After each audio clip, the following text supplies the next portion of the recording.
तो आगे बढ़ते हैं अपने पी ब्लॉक चैप्टर के अगले सेशन में।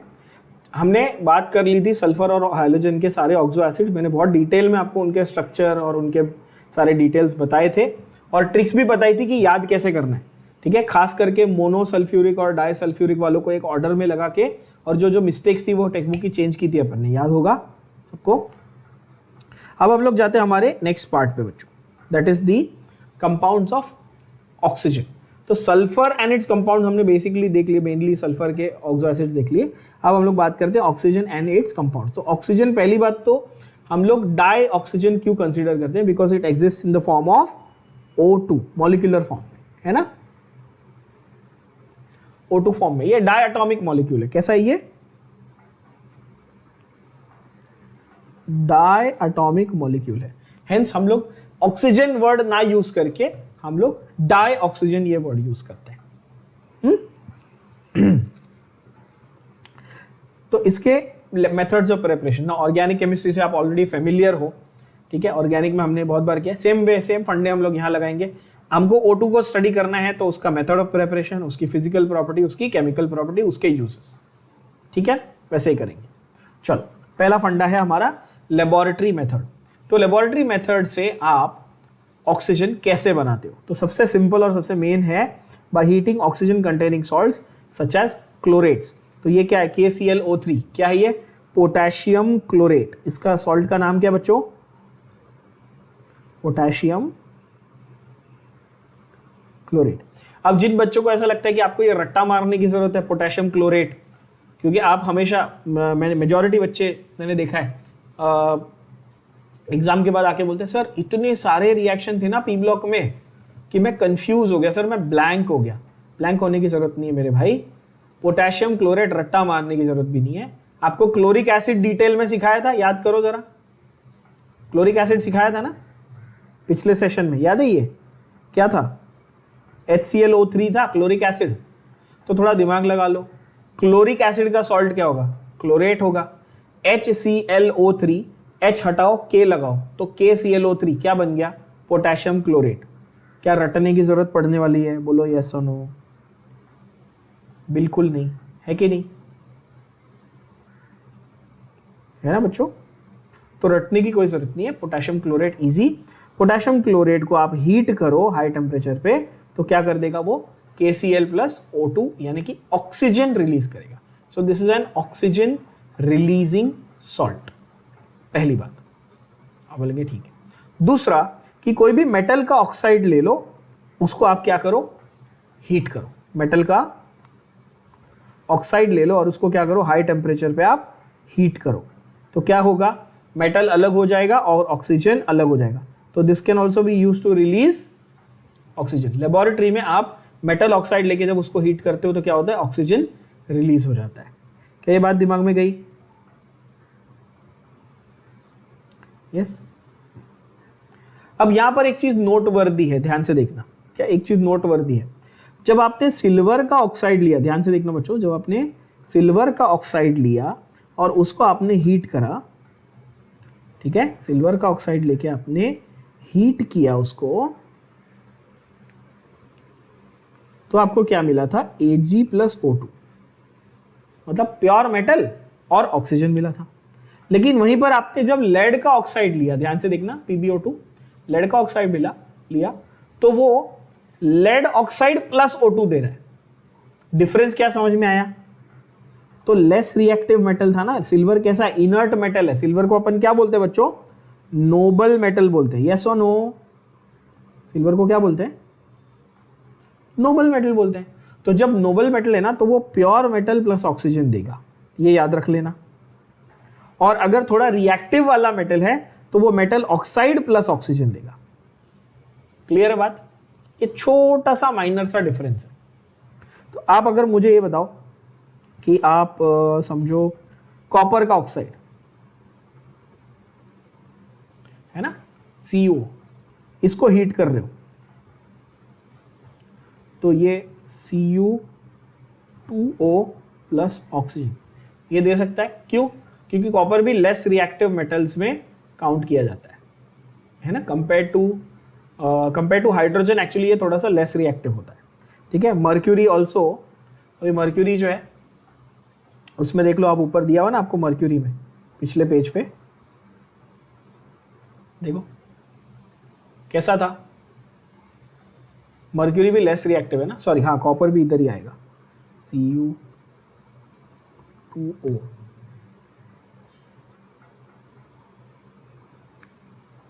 will give you 2Cu plus O2 इस तरह से।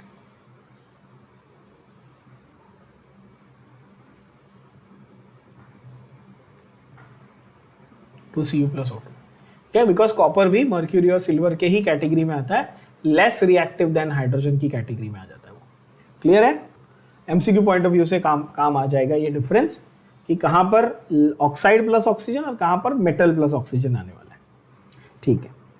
Then by decomposition of hydrogen peroxide, hydrogen peroxide का डिकॉम्पोजिशन करो, वाटर प्लस ऑक्सीजन मिल जाएगा, तो इजी है ये। तो नेक्स्ट है इलेक्ट्रोलिसिस, तो इलेक्ट्रोलिसिस ऑफ वाटर करो, ये तो सबसे इजी हो गया ना, large scale electrolysis of water सबसे इजी, हाइड्रोजन ऑक्सीजन स्प्लिट, तो ऑक्सीजन रिलीज हो गया। ठीक है ना। सवाल ये है कि क्या आपको ये एग्जाम में पूछने वाले हैं? बिल्कुल नहीं। आपको एग्जाम में इसके ऊपर क्वेश्चन क्या आएगा, ऑक्सीजन की प्रिपरेशन पे। ये जो पहला वाला दिया ना लेबोरेटरी मेथड, ये एग्जाम में आपके आता है वेरी शॉर्ट आंसर क्वेश्चन में, 1 या फिर 2 मार्क्स के लिए, 1 मार्क या फिर 2 मार्क्स के लिए आपको आएगा लेबोरेटरी मेथड फ्रॉम क्लोरेट, ये पहला वाला। ये डायरेक्ट कई बार पूछा गया है आपके एग्जाम में, ये वाला। ठीक है, बाकी इस पे सब इतने, इस पे बहुत टाइम वेस्ट मत करना, वो एमसीक्यू पॉइंट ऑफ व्यू से काम आएगा। फिर सीधा आपको इंडस्ट्रियल मेथड वो पूछेगा, सीधा इंडस्ट्रियल मेथड। तो कैसे भाई, obtained from air by removing carbon dioxide and water vapour. Air में से carbon dioxide and water vapour पहले निकाल दिया, अब जो बचा वो क्या है, मेजर चंक क्या है, वाटर और कार्बन डाइऑक्साइड निकाल दिया, उसके बाद क्या बचा, तो बड़ा चंक आपका बचा डाई नाइट्रोजन, यस और नो, और थोड़ा बहुत क्या बचा, डाई ऑक्सीजन, है ना। तो जब आप उस मिक्सचर का फ्रैक्शनल डिस्टिलेशन करोगे, है ना, फ्रैक्शनल डिस्टिलेशन करोगे, so you will obtain nitrogen as well as oxygen. तो क्या मैं ये बोल सकता हूं बच्चों की this is method of preparation for nitrogen as well as oxygen? बोलो हाँ कि ना।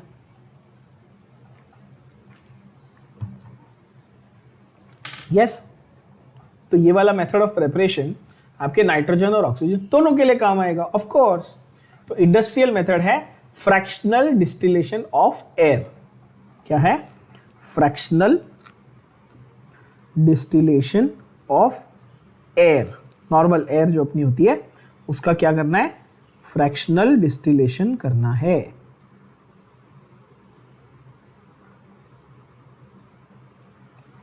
चलो अब आते हैं फिजिकल प्रॉपर्टीज ऑफ ऑक्सीजन पे। कलरलेस ओडरलेस गैस पता ही है, स्पेयरिंगली सॉल्युबल इन वाटर। ओके, अगर ऑक्सीजन वाटर में डिसॉल्व नहीं होगा तो मराइन लाइफ कैसे सर्वाइव करेगी, फिश मछली वगैरह जो एक्वाटिक लाइफ है वो सांस कैसे लेगी, ऑब्वियसली, है ना।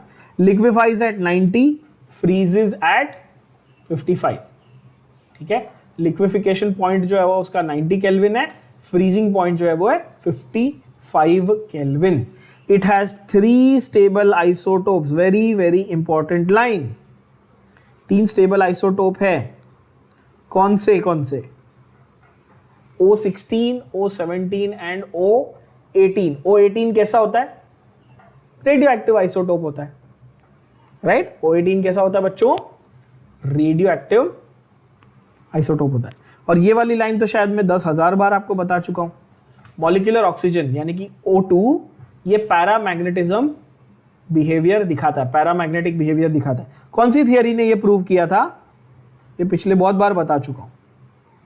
Proven by which theory, proven by molecular orbital theory, बहुत बार बता चुका हूं मैं। ठीक है, paramagnetic behaviour of oxygen was proven by molecular orbital theory बच्चों। तो ये हो गया हमारे ऑक्सीजन के methods of preparation and physical properties. अब आ जाते हैं केमिकल प्रॉपर्टीज। और केमिकल प्रॉपर्टीज के बारे में मैं आपको ऑलरेडी बता चुका हूं कि आपको एक सीक्वेंस में जाना होता है कि भाई वो किन कॉमन चीजों के साथ में रिएक्ट करता है। तो सबसे पहले क्या है, रिएक्शन विद मेटल्स। ऑक्सीजन सभी मेटल्स के साथ रिएक्ट करेगा except gold and platinum. Gold and platinum क्या है,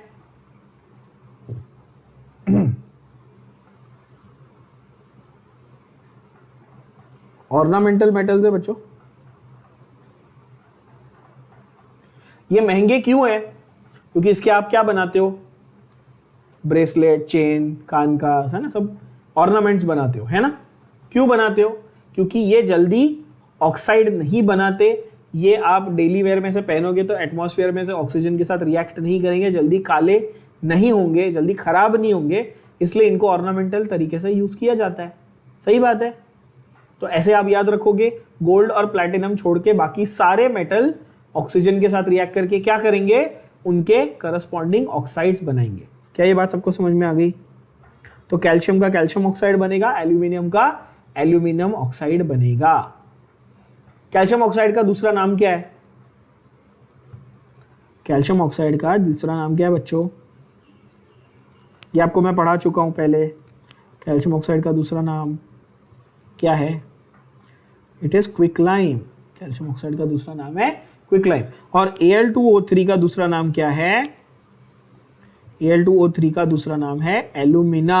क्या नाम है, Al2O3 का दूसरा नाम एल्यूमिना। ऑल्सो बॉक्साइट, बॉक्साइट का एक फॉर्म है basically, right. Okay, reaction with non metals. भाई जैसे मेटल्स के साथ रिएक्ट करता है वैसे भी नॉन मेटल्स के साथ भी रिएक्ट करता है। अगेन एक्सेप्शन क्या है, ऑक्सीजन नोबल गैसेस के साथ रिएक्ट नहीं करेगा, उसके अलावा सबके साथ रिएक्ट करेगा। कार्बन के साथ क्या बनाता है, कार्बन डाइऑक्साइड। फॉस्फोरस के साथ क्या बनाता है, फॉस्फोरस का ऑक्साइड P4O10। P4O10 का स्ट्रक्चर कैसा दिखेगा बच्चों, अब ये यहां दिया नहीं है बट मैं आपको बता रहा था कि आपको समझ में आए और थोड़ा इंटरेस्ट आएगा। P4O10 का स्ट्रक्चर कैसा दिखेगा जरा समझ लो, बहुत इंटरेस्टिंग स्ट्रक्चर होता है। फॉस्फोरस बनाओ पहले 4, काजू कतरी की तरह ऐसे आपने 4 फॉस्फोरस बना दिए, ठीक है। उनको जोड़ना नहीं है, पहले सिर्फ 4 फॉस्फोरस बना लो, ठीक है। कितने ऑक्सीजन बनाने आपने, 10। हर 2 फॉस्फोरस के बीच में एक ऑक्सीजन लगाओ, कितने हो गए,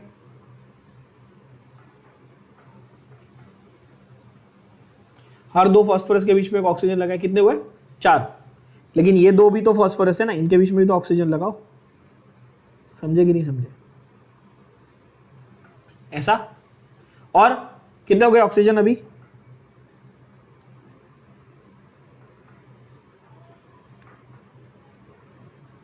ऐसा ना, एक पूरा केज जैसा स्ट्रक्चर बन गया क्लोज्ड।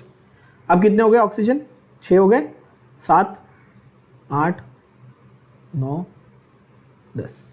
देख रहे हो, हर फॉस्फोरस को एक डबल बॉन्ड। काउंट करो एवरी फॉस्फोरस कितने बॉन्ड्स बने, काउंट करो, 5 बॉन्ड्स, 1 2 3 4 एंड 5। हर फॉस्फोरस के 5 बॉन्ड बने, हर ऑक्सीजन के 2 बॉन्ड बने। ऐसा पूरा स्ट्रक्चर बनता है P4O10 का, स्टेबल स्ट्रक्चर। समझ पा रहे हो आप लोग, ये आपको कोई पूछने वाला नहीं है, सिर्फ आपको ऐसे बता रहा हूँ, ठीक है।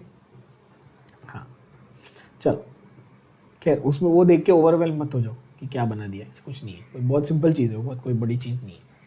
खैर, तो ऑक्सीजन जो है वो फॉस्फोरस, कार्बन, सल्फर, ये सारे नॉन मेटल्स के साथ भी बहुत पॉपुलरली उनके क्या बनाता है, करस्पॉन्डिंग ऑक्साइड्स बनाता है। अब typical reactions of oxygen with certain compounds, ZnS zinc sulphide के साथ ऑक्सीजन का जो रिएक्शन है that will give you ZnO plus SO2। Zinc sulphide के साथ उसका रिएक्शन होगा, क्या देगा वो, zinc oxide plus sulphur dioxide. Methane के साथ तो आपको पता ही है, ये तो बहुत बार कर चुके हैं थर्मोडायनेमिक्स में, तो ये कर करके आपको पका डाला था मैंने। क्या, हाइड्रोकार्बन प्लस ऑक्सीजन हीट किया तो क्या बनेगा, हीट करने की जरूरत भी नहीं है, वो हीट आपको देगा। Hydrocarbon plus oxygen combustion reaction ना, CO2 प्लस H2O। सही है बच्चों। SO2 plus O2 in the presence of vanadium pentoxide, this is very very important, इसको स्टार मार्क करना, इसको स्टार मार्क करना और यहां पर लिखना, मेंशन करना यूज्ड इन कॉन्टैक्ट प्रोसेस, क्या करेंगे यहां पे, क्या मेंशन करेंगे, used in contact process to make H2SO4। आपको सल्फ्यूरिक एसिड बनाने के लिए जो प्रोसेस यूज करनी है, आपको सल्फ्यूरिक एसिड बनाने के लिए जो प्रोसेस यूज करनी है, that is called as contact process. और कॉन्टैक्ट प्रोसेस में ये वाला रिएक्शन आप यूज करते हो। कौन सा reaction? Sulphur dioxide plus oxygen give sulphur trioxide in the presence of vanadium pentoxide V2O5। बहुत इंपॉर्टेंट रिएक्शन, ठीक है बच्चों। और चौथा तो बहुत सिंपल है, हाइड्रोक्लोरिक एसिड आप लेके आए हो HCl, हाइड्रोजन क्लोराइड, उसको ऑक्सीजन के साथ रिएक्ट करो, Cl2 प्लस H2O दे देगा। Uses of dioxygen, it's also an SAQ for your board exam। 2 mark 4 uses, 2 mark 4 uses. सबसे पहला यूज अगर आपने ये नहीं लिखा तो अगर मैं आपका पेपर चेक कर रहा हूं तो मैं आपको पहले ही वहां पे 1 मार्क पूरा काट दूंगा, भले आपने बाकी 4 और यूज लिखे हो, क्योंकि सबसे ऑब्वियस और सबसे पहला मेन यूज आपको यही लिखना पड़ेगा। क्या? For respiration, for breathing. सांस नहीं ले सकोगे ना ऑक्सीजन के बिना। अगर ये भी आपको याद नहीं आ रहा है एग्जाम में लिखने के लिए तो फिर ऊपर वाला ही मालिक है आपका, है ना। तो dioxygen is important for respiration to sustain animal life and aquatic life, है ना। Okay, then second is it is used in oxy acetylene flame. वो मैन्युफैक्चर ऑफ स्टील बकवास है, वो मत लिखना। वेल्डिंग में ऑक्सी एसिटिलीन फ्लेम यूज होती है, मैं आपको पहले ऑर्गेनिक केमिस्ट्री में करा चुका हूं। ऑक्सीजन और एसिटिलीन का combination is used in welding पता है ना, सबने देखी है, वो मास्क लगा के ऐसे वो मेटल्स को ज्वाइन करता है, स्पार्क निकलती है, सबने देखा होगा, ठीक है। उसके बाद oxygen cylinders are widely used in hospitals. अभी कोविड में अपने यहाँ पे ऑक्सीजन सिलेंडर्स की कमी थी, सबको मालूम है। फ्लाइंग, माउंटेनियरिंग, स्कूबा डाइविंग, सब जगह यूज होते हैं ना ऑक्सीजन के cylinders, yes. And last but not least it is used in combustion of fuels, right. Fuels को हम लोग बर्न नहीं कर सकते without the presence of oxygen, yes बच्चों। ओके, नाउ एक क्वेश्चन यहां पर, ये लाइन जो यहां पे लिखी हुई है बच्चों, ये आप एमसीक्यू पॉइंट ऑफ व्यू से याद रख सकते हो, बोर्ड्स नॉट रियली, ठीक है। हाइड्राजीन, अभी हाइड्राजीन क्या होता है मैं आपको सिखाऊंगा। NH2 को हाइड्राजीन बोलते हैं अपन। जब रॉकेट फ्यूल अपने को बनाना है तो actually hydrazine plus liquid oxygen का कॉम्बिनेशन यूज किया जाता है, ठीक है। अच्छा, एक यहां पर क्वेश्चन दिया हुआ है कि भाई डाइऑक्सीजन पैरामैग्नेटिक है in spite of having even number of electrons. ये एक्चुअली आता है MOT से, जो आपका केमिकल बॉन्डिंग चैप्टर में है 11th में, वहां से एक्सप्लेन किया गया है सिग्मा और सिग्मा स्टार के कॉन्सेप्ट पे। बट आप क्या लाइन मार्क करेंगे? Simple last line, presence of 2 unpaired electrons will explain the paramagnetic nature. Simple भाषा में 2 लाइन मार्क करेंगे, क्या कि ऑक्सीजन का जो मॉलिक्यूल है O2 बनने के बाद भी 2 इलेक्ट्रॉन कैसे रह जाते हैं बच्चों? 2 इलेक्ट्रॉन कैसे हैं इसके पास? अभी भी अनपेयर्ड इलेक्ट्रॉन है, इसीलिए ये पैरामैग्नेटिक है नेचर में। मैंने ये आपको बहुत बार सिखाया है, अगर सब कुछ पेयर्ड होगा तो वो कंपाउंड कैसा होगा? पेयर्ड इलेक्ट्रॉन्स होंगे तो वो डायमैग्नेटिक होगा, और अनपेयर्ड इलेक्ट्रॉन्स होंगे तो वो पैरामैग्नेटिक होगा, है ना। ये हमने सीखा हुआ है, बहुत बार सीखा हुआ है, राइट। चलो, अभी ऑक्साइड्स, इसके ऊपर आपके बोर्ड्स में डायरेक्ट 3 मार्क्स का क्वेश्चन आया हुआ है। प्रीवियस ईयर बोर्ड पेपर उठा के देखो, 3 मार्क का क्वेश्चन आया हुआ है बच्चों, surprisingly. Describe with example the types of oxides. So एक तो फंडा वो होता है ऑक्साइड्स पर ऑक्साइड सुपर ऑक्साइड वाला, पर यहां पर वो बोल रहा है बॉस आपको उसके रिएक्शंस वो किस तरह के दे रहा है, मतलब वो एसिडिक नेचर के रिएक्शंस दे रहा है, बेसिक नेचर के रिएक्शंस दे रहा है उसका ऑक्साइड, वो पूछ रहा है।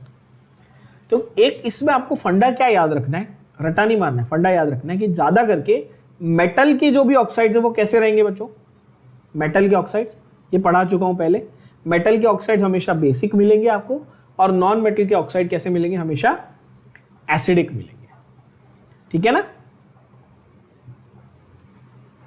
मेटल के ऑक्साइड बेसिक, नॉन मेटल के एसिडिक, और एम्फोटेरिक और न्यूट्रल के ऊपर हम लोग अभी बात कर रहे हैं। चलो, तो acidic, basic, amphoteric, neutral, 4 type के ऑक्साइड्स। सबसे पहला acidic oxide, an oxide which dissolves in water to give acid or reacts with the base to give a salt is called acidic oxide। ये है डिफाइन एसिडिक ऑक्साइड, ये 1 mark के लिए आपको, 1 mark के लिए डेफिनेशन पूछा जाता है आपके थियरी एग्जाम में। एग्जाम्पल, सबसे बढ़िया एग्जाम्पल, आप जितने भी नॉन मेटल्स के ऑक्साइड्स आपको पता है सारे लिख डालो, जैसे कि सल्फर, कार्बन, नाइट्रोजन, क्लोरीन, इन सब के जो ऑक्साइड्स हैं, ये सारे नॉन मेटल्स हैं ना, तो इन सब के ऑक्साइड्स जो हैं वो कैसे होते हैं, एसिडिक होते हैं नेचर में, यानी कि SO2 + H2O H2SO3 देता है, और SO3 + H2O अगर होता तो वो H2SO4 देता। अब बोलेंगे हाँ ठीक है। तो जनरली, ये वर्ड इंपॉर्टेंट है, generally oxides of non metals are acidic, generally oxides of non metal are acidic. क्या ये बात सब लोगों को समझ में आ रही है? ये MCQ पॉइंट है आपका, डायरेक्ट पॉइंट है। नॉन मेटल के ऑक्साइड एसिडिक होते हैं, मेटल के कैसे होते हैं, बेसिक होते हैं, ठीक है। दूसरा फंडा है basic, an oxide that dissolves in water to give base or reacts with acid to give salt is called basic oxide। of course, या तो खुद बेस बनाएगा। अच्छा, अगर वो पानी में डिसॉल्व हो रहा है तो क्या मैं एल्कली ये वर्ड यूज कर सकता हूं उसके लिए? अगर बेस बनने के बाद वो पानी में डिसॉल्व हो रहा है तो क्या मैं एल्कली ये वर्ड यूज कर सकता हूं? Of course. How do you define an alkali? It's a water soluble base, right? So, and there was an oxide of a metal, right? And it dissolved in water. Sorry, it dissolved in water, of course, and gave you hydroxide. True, that hydroxide was what? Obviously, it was basic. सवाल ही नहीं है. And if that hydroxide itself again dissolves in water, then I will call it an alkali। खैर, example क्या है? Calcium oxide, CaOH twice, barium oxide, ये barium का oxide acid के साथ रिएक्ट करके डायरेक्ट सॉल्ट दे रहे हैं, इसलिए ये, बिकॉज ये एसिड के साथ रिएक्ट कर सकता है, इसीलिए ये बेसिक ऑक्साइड है। क्या ये बात क्लियर है बच्चों?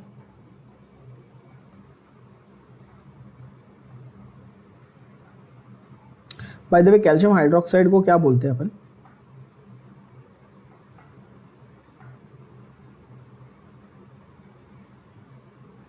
कैल्शियम हाइड्रोक्साइड को क्या बोलते हैं अपन? स्लिकेट लाइम बोलते हैं। क्या बोलते हैं? स्लिकेट लाइम। ये कंप्लीटली सॉल्युबल नहीं होता पानी में, स्लिकेट लाइम बोलते हैं इसको, ठीक है। कैल्शियम ऑक्साइड तो ऑलरेडी बता दिया मैंने, क्विक लाइम। कैल्शियम हाइड्रोक्साइड को लोग मिल्क ऑफ लाइम भी कहते हैं, ठीक है। Third category is amphoteric. Amphoteric का मतलब क्या है बॉस? बोथ। एम्फोटेरिक का मतलब बोथ, एसिड भी है, बेस भी है। कैसा है? एसिडिक भी है और बेसिक भी है। तो आप मार्क करके रखो, oxide which reacts with base as well as acid, दोनों के साथ रिएक्ट कर लेगा, यानी कि एसिडिक प्रॉपर्टी भी दिखाएगा और बेसिक प्रॉपर्टी भी दिखाएगा। ऐसे ऑक्साइड को हम क्या बोलते हैं? हम बोलते हैं एम्फोटेरिक ऑक्साइड बच्चों। ऐसे ऑक्साइड को हम लोग क्या बोलते हैं? Amphoteric oxide. और इसका सबसे अच्छा एग्जांपल है Al2O3। ये बेस के साथ रिएक्ट कर रहा है, देखो बेस के साथ रिएक्ट किया, एसिड के साथ भी रिएक्ट कर रहा है। तो बेस के साथ भी रिएक्ट कर सकता है, एसिड के साथ भी रिएक्ट कर सकता है। तो इसीलिए ये क्या हुआ? ये क्लासिकल एम्फोटेरिक ऑक्साइड हुआ। Aluminium one of the most classical amphoteric oxides होता है, ठीक है। Even zinc oxide, antimony oxide, zinc है, एंटीमनी है, आर्सेनिक है, टिन है ना, लेड है, एल्यूमिनियम है, ये सारे कैसे होते हैं? एम्फोटेरिक ऑक्साइड्स होते हैं।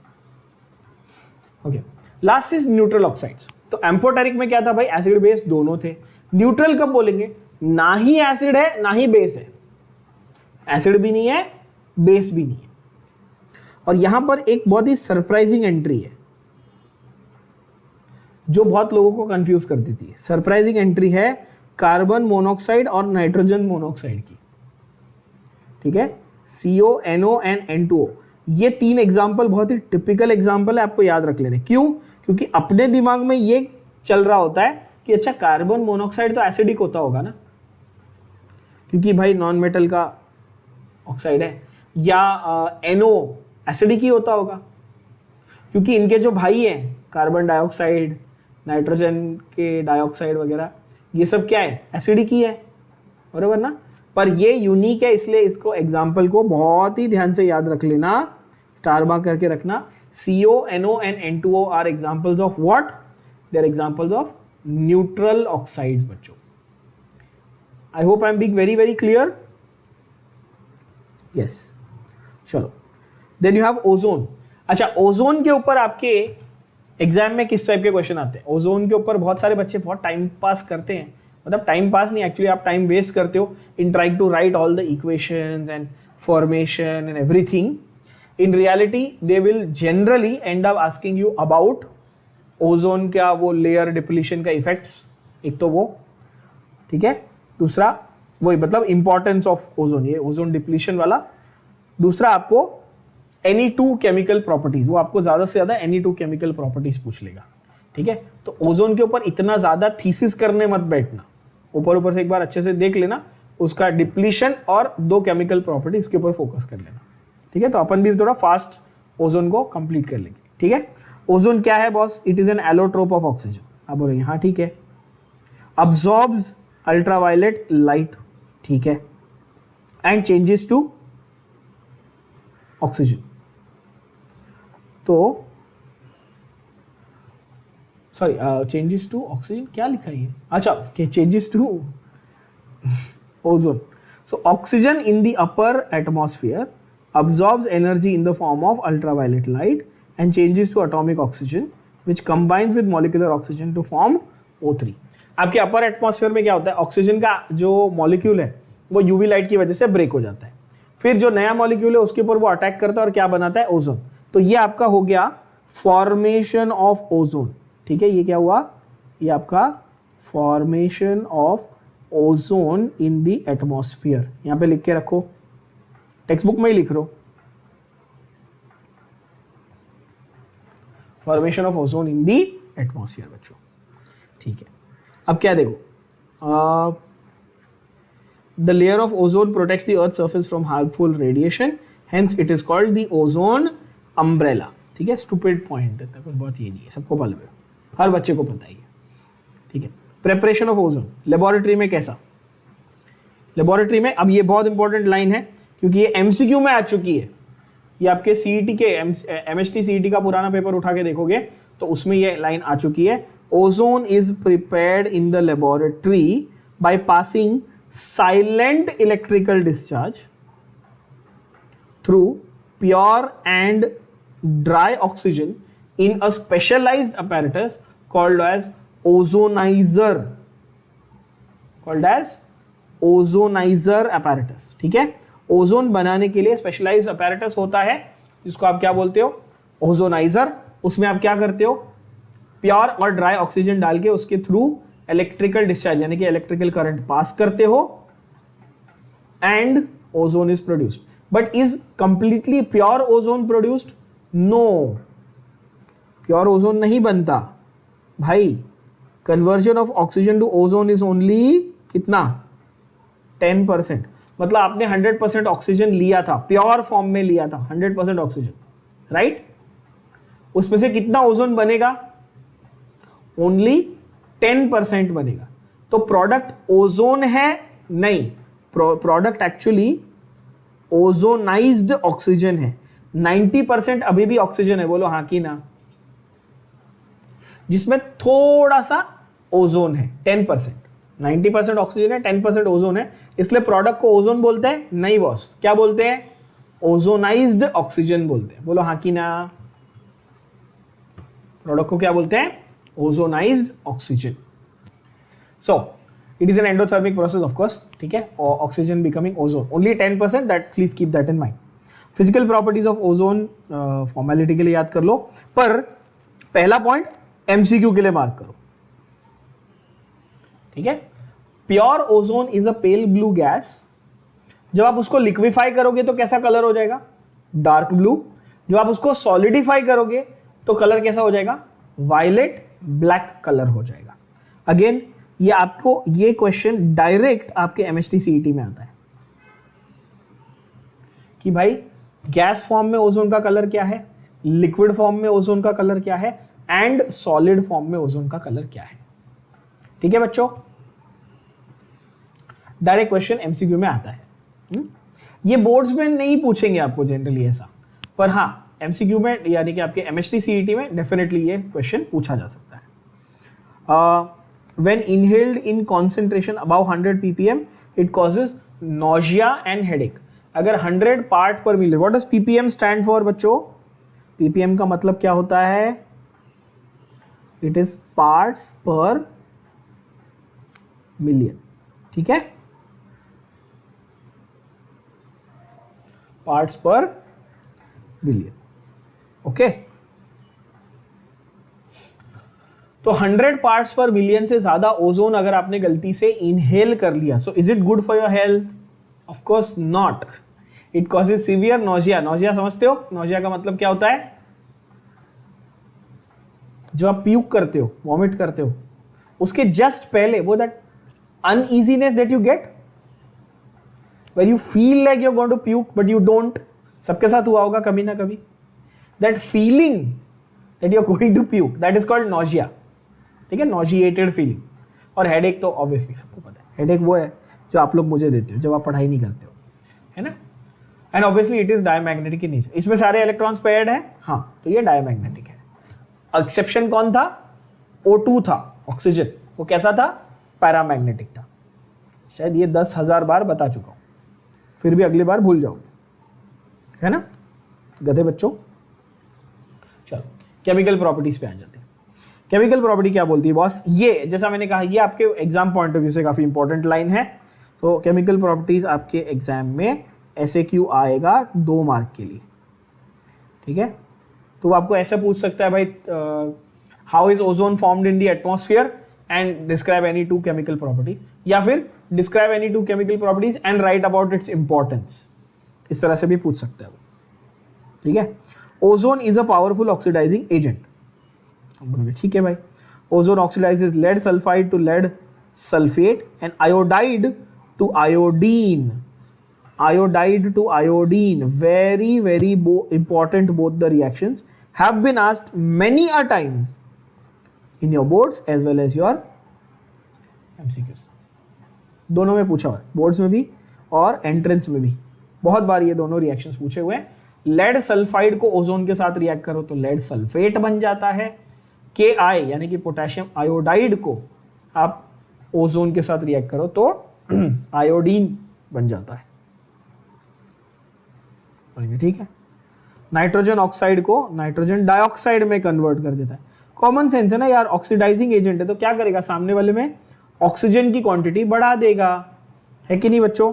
हेंस बिकॉज ये लाइन है, ध्यान से देखना, बिकॉज ये लाइन है, ozone oxidises nitrogen oxide to nitrogen dioxide, hence the nitrogen oxide emitted from the exhaust system of supersonic jet planes is causing depletion of ozone layer in the upper atmosphere, right।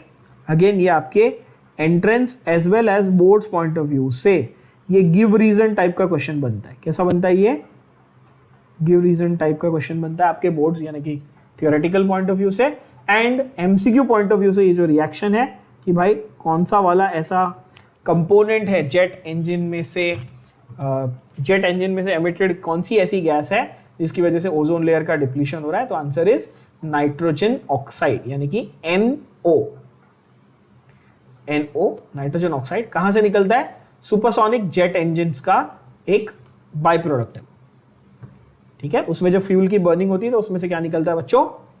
Nitrogen oxide निकलता है, ठीक है।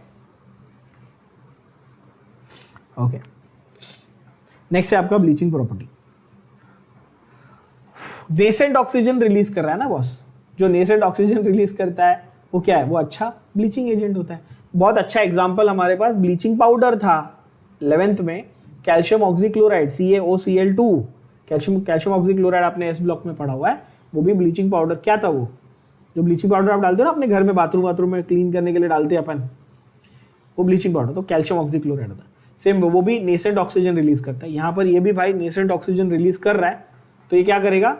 अच्छा bleaching agent की तरह काम करेगा। क्यों? Ozone releases nascent oxygen, colored matter plus nascent oxygen always gives colorless matter. So ozone bleaches in the absence of moisture, so it is also known as dry bleach. ये board exam में 1 mark question, very short answer question, VSAQ मैं आपको बता चुका हूं। आपके boards में 1 mark का छोटा आंसर आता है ना बच्चों, बताया मैंने आपको। वेरी शॉर्ट आंसर के लिए popular question, Why is ozone called dry bleach? एक लाइन में लिखना है क्या? Because it bleaches in the absence of moisture, hence also called dry bleach. इसको मॉइस्चर की जरूरत नहीं है, ये ब्लीच कर सकता है even without the presence of water, ठीक है। चलो, then you have reducing property. अब ये बहुत सरप्राइजिंग है, ओजोन के अंदर क्या है? तो ओजोन भाई अपने को ऐसा लगता है सरप्राइजिंग कि ओजोन कैसे क्या रिड्यूसिंग प्रॉपर्टी दिखाएगा। तो फंडा ये है कि भाई वो कुछ ऐसे रिएजेंट्स आपके पास हैं सामने जिनमें से अगर एक ऑक्सीजन ले ले तो वो 2 मोल डाइऑक्सीजन में कन्वर्ट होना चाहता है।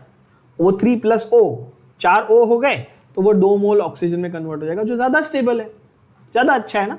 तो इसलिए वो हाइड्रोजन पेरोक्साइड को रिड्यूस कर देता है इनटू वाटर, वो बेरियम ऑक्साइड को रिड्यूस कर देता है इनटू बेरियम के डाइऑक्साइड को रिड्यूस कर देता है इनटू बेरियम ऑक्साइड, इस तरह से, ठीक है। तो ओजोन की रिड्यूसिंग प्रॉपर्टी भी होती है जहां पर वो पेरोक्साइड्स को, है ना, बेरियम के पेरोक्साइड को, हाइड्रोजन के पेरोक्साइड को वो नॉर्मल ऑक्साइड्स में कन्वर्ट कर देता है, ठीक है बच्चों। बट सबसे इंपॉर्टेंट जो मैंने ऑलरेडी शुरुआत में आपको बता दिया, सबसे important thing about ozone is going to be always what? The short note about global warming, greenhouse effect and ozone depletion. ये आप लोगों को वो 5वीं क्लास से लेके आप ग्रेजुएट हो जाओ, पोस्ट ग्रेजुएट हो जाओ, तब तक यही सवाल करते रहेंगे। ये एक ही क्वेश्चन आता है इनको ओजोन से रिलेटेड। कौन सा भाई? बताओ, ओजोन लेयर के डिप्लीशन के बारे में बताओ। तो thinning of ozone in the upper atmosphere is called ozone depletion. Ozone hole कहां पर है अर्थ पे बच्चों? कौन से रीजन में ओजोन होल है? अर्थ के कौन से रीजन में ओजोन होल हुआ है? Obviously it is Antarctica. Antarctica के पास में आपका ओजोन होल हो चुका है। इसका ये मतलब नहीं कि बाकी से सब जगह पे ठीक है, बाकी सब जगह पे बहुत थिन हो गया है ओजोन का लेयर, ठीक है। चलो, तो ozone layer in the upper atmosphere absorbs harmful UV radiation from the sun, thus it protects the people on the earth from what? From the UV radiation. UV radiation आएगा तो क्या होगा? Skin cancer हो जाएगा, ठीक है। Depletion of the ozone in the upper atmosphere is caused by nitrogen oxide released from the exhaust system of car और jet aeroplanes. NO, ये सेम रिएक्शन रिपीट हुआ ना जो ऊपर लिखा था बच्चों, nitrogen oxide, ozone, nitrogen dioxide. Depletion और thinning can also be caused by chlorofluorocarbon, जिसको आप लोग और एक नाम से जानते हो जिसका नाम है CFC। क्या नाम है? Chlorofluorocarbon, CFC। मैंने आपको हैलोजन डेरिवेटिव में इसके बारे में पढ़ाया था, CFCs। हैलोजन डेरिवेटिव में हमने यूजेस में लिखा था CFCs कहाँ होते हैं आपके? एरोसॉल्स में, स्प्रेज में, है ना, रेफ्रिजरेटर, AC, ठंडा करने की जो चीजें होती है वो। And the irony is that they are only causing global warming. ये मैंने आपको सिखाया हुआ है, जिनको याद नहीं है वो हैलोजन डेरिवेटिव का मैंने रिकॉर्डेड लेक्चर ऐप पे डाला है, एक बार जाके रिवाइज जरूर कर लेना। तो CFC जो है क्लोरोफ्लोरोकार्बन, जिसको आप लोग फ्रीऑन्स भी बोलते हो, फ्रीऑन 12, उसमें उस चैप्टर में फ्रीऑन 12 स्पेसिफिक एग्जांपल दिया फ्रीऑन 12, ठीक है। वो खास करके आपके जहाँ पर भी कूलिंग सिस्टम्स होते हैं, AC, फ्रिज वगैरह, उसमें रहता है, और जब वो एटमॉस्फेयर में जाता है it causes severe depletion of the ozone layer, ठीक है। Depletion of ozone is in Antarctica, already बता दिया, ओजोन होल है वहां पे, has been most pronounced in Antarctica and polar regions in general, ठीक है। Then it's an environmental problem, ठीक है। UV radiation बढ़ जाएगा, increases amount of UV radiation, then causes increase in rate of skin cancer, eye cataracts and immune system damage, ठीक है। आंखों में कैटरैक्ट, मोतिया बिंदु बोलते हैं ना अपन हिंदी में, सिल्वर कलर का ऐसा डिपोजिशन हो जाता है आंखों में। अगर eyes are expose to a lot of ultraviolet radiation for a long time, then cataracts can develop, ठीक है। Last part is structure and uses. Structure बहुत ही सिंपल है, it is an angular molecule. क्या ये मैं इसको कंपेयर करूं वाटर मॉलिक्यूल से? देखो HOH, वैसे ही O। डिफरेंस क्या है यहां पर? ऑल्टरनेट डबल बॉन्ड और सिंगल बॉन्ड, ऐसा आ जाएगा, है ना बच्चों? ऑल्टरनेट सिंगल डबल आ जाएगा ना, है कि नहीं? और ये ऑल्टरनेट सिंगल और डबल से क्या फर्क पड़ेगा? अगर आपको याद हो, एक कॉन्सेप्ट ऑफ फॉर्मल चार्ज हम लोगों ने किया हुआ था, तो इसके ऊपर क्या आएगा? नेगेटिव चार्ज आएगा, और इसके ऊपर क्या आएगा? Positive charge. तो ओवरऑल O3 का मॉलिक्यूल पॉजिटिव नेगेटिव कैंसिल होता है, O3 का मॉलिक्यूल न्यूट्रल होता है। एक बार डबल बॉन्ड इधर है, एक बार डबल बॉन्ड इधर है, ये रेजोनेंस स्ट्रक्चर होगा ना। जब डबल बॉन्ड अपनी पोजीशन चेंज करता है उसको अपन क्या बोलते हैं? आप बोलोगे सर रेजोनेंस बोलते हैं, ऑफ कोर्स। तो it's a resonance hybrid. Structure of ozone देख लो, the 2O2O bond lengths in the ozone molecule are identical, bond angle is 117 degree Celsius, sorry 100 degree Celsius बोल रहा हूँ, 117 डिग्रीज एंगल है, ठीक है, bond angle, and it is a resonance hybrid of the two canonical forms. Canonical forms are resonance forms. Already have told you this. Again, MCQ point of view से आपको bond length और bond angle दोनों याद करना है। bond length और bond angle। अच्छा, एक चीज नोट करना, ये रिमाइंड कर दूं बिफोर आई फॉरगेट। पिछले सेशन में आपको सल्फर के बारे में बताया था, यहां पर भी इन गधों ने मिसप्रिंटिंग करी है। ये 2.04 नहीं 204 पिकोमीटर होता है, 2.04 नहीं है, प्लीज चेंज कर देना। सल्फर का बॉन्ड लेंथ कितना है? 204 पिकोमीटर होता है, 2.04 नहीं होता, ठीक है।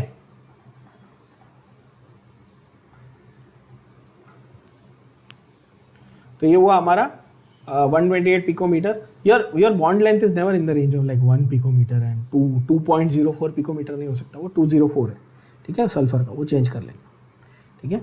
हाँ, तो यहाँ पर 128 पिकोमीटर बॉन्ड लेंथ है, 117 डिग्री आपका बॉन्ड एंगल है।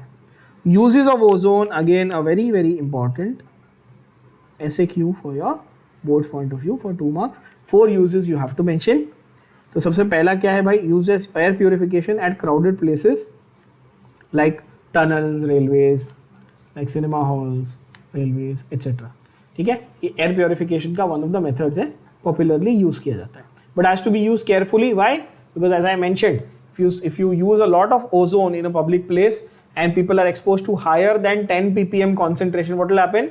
Nausea, vomiting, headache वगैरह चालू हो जाएगा, है ना। Sterilization of drinking water by oxidizing germs and bacteria. For bleaching, ivory. Ivory क्या होता है बच्चों? जो हाथी के दांत नहीं होते, tusk of the elephant, they are made from a material called ivory. उसकी स्मगलिंग भी होती है ना।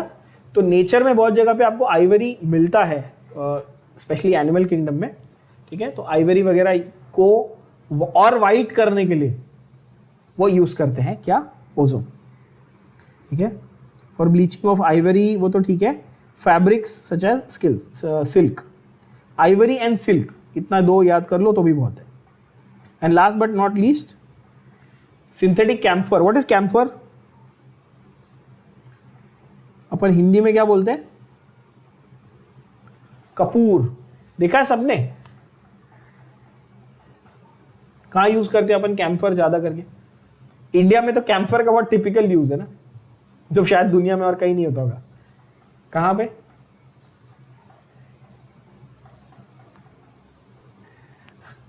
अपन उसको मंदिर वगैरह में वो आरती करते वक्त जलाते हैं। वार्डरोब में आप कैम्फर नहीं, आप नैफ्थलीन बॉल रखते हो,